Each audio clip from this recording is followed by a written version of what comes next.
ওই আপেল মোল্লা পড়ে গেছে তো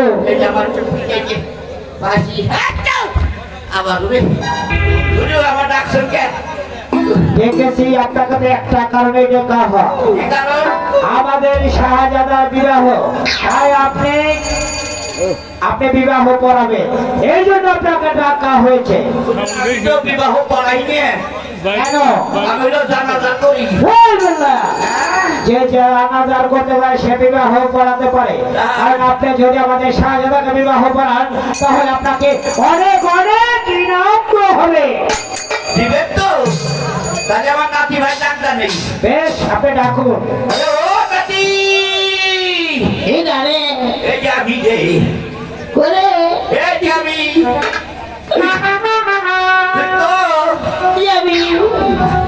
তাড়াতাড়ি আয় अरे खाना बहुत झट पीस दे तो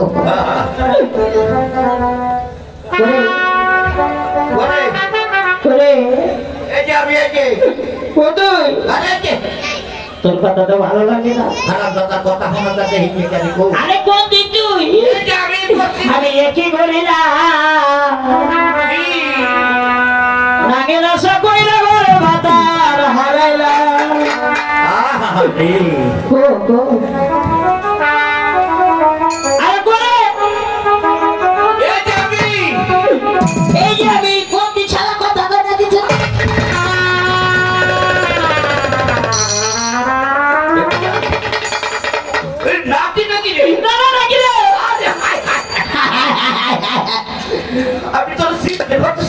কে আমার কি নতুন করে দাঁড়াচ্ছে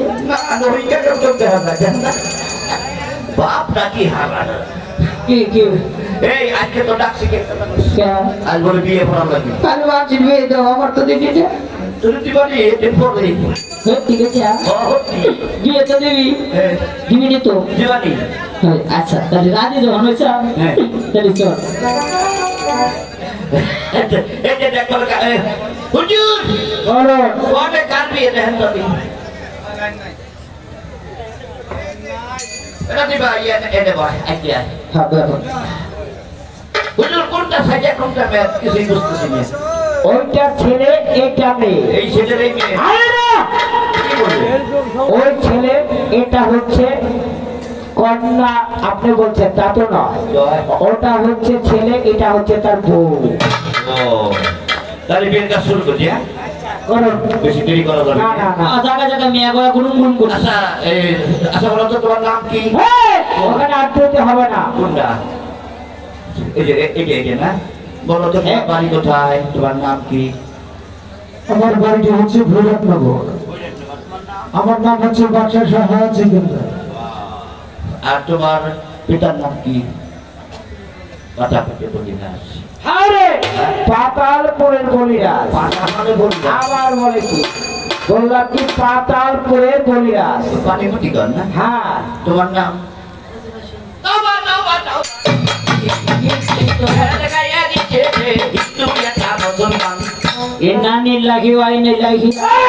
কি বলছো রাম রাম এই কি মুসলমানের কেন কি হয়েছে এই যে হিন্দুদের মুসলমানে করতেছে বিয়ে। বেশ, তাহলে আপনি নবীর কলমা দিয়ে তাকে মুসলমান বানিয়ে তারপরে তার বিবাহ দিন। না না তুই করে কই নিঃশা কাম আমার করা গেছে না। আচ্ছা ঠিক আছে, আমরা সবাই পারি নাকি?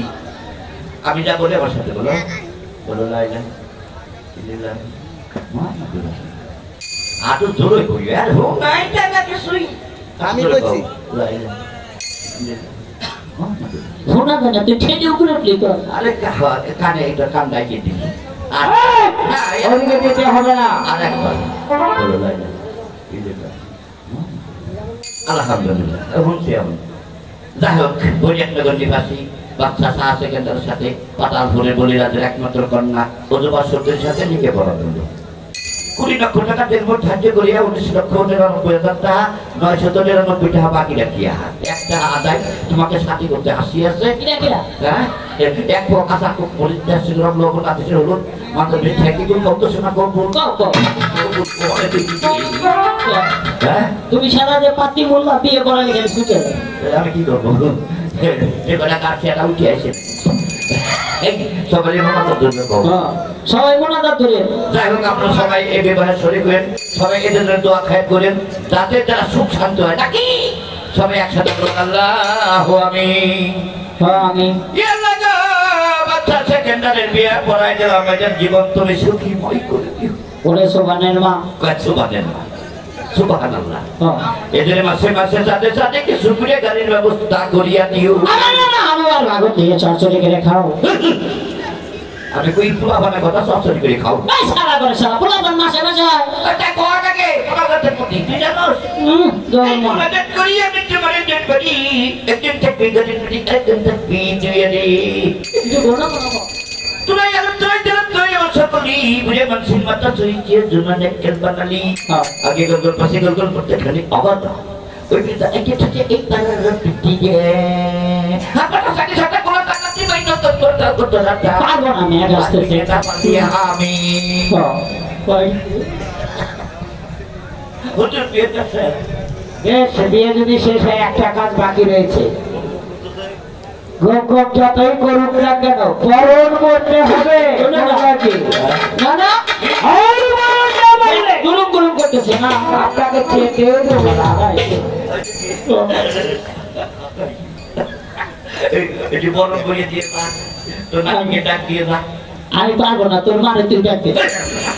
আমি এত সুন্দর কারণ তার এত কথা বলবো এত সিঁড়ি তারপরে কথা বলতে পারে ওনে আইছো এই যে কোনি